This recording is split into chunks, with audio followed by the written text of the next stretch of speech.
Here, we're looking at the User Pattern Training utility in FineReader Engine 11. To use this interface, you first open a document. Once the document is open, as you can see, you can either train a new user pattern or apply an existing user pattern to recognize the document with. In this case, we're going to learn how to train a new user pattern. So we select this radio button, we press the Recognize button.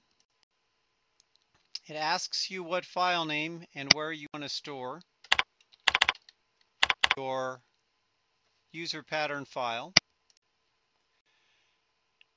Then it pops up this dialog and allows you to go through and select various bitmaps to be recognized as various characters. So in this case, it's identified this bitmap as an R, and we're going to leave it that way, so we will just skip. The T will do the same thing. The B will do the same thing. The L will do the same thing. You continue on this way through each of the bitmaps that it identifies. In this case, what we're going to do is we want this, when it sees this pattern or this bitmap, we're going to have it create the C character. And now we press Train. Okay, we continue along. Now we have the letter C. We're going to skip that. We're going to skip the letter R. For this one, we're going to train, and this time we're going to put in the character that is the R with the circle around it.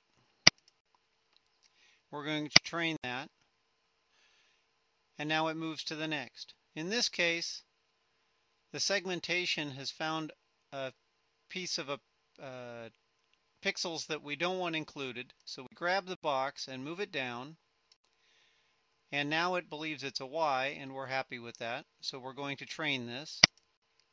This is a C, it's fine. We're going to skip, skip, and now we're done. As you can see, it then performs the character recognition using this trained pattern on your sample image. You can use the zoom in buttons to zoom in and look at the results. And you will notice that in this case, the character recognition has now changed the double quotes into the character with the C and the circle, and the character with the R and the circle, with what had been the double quotes before.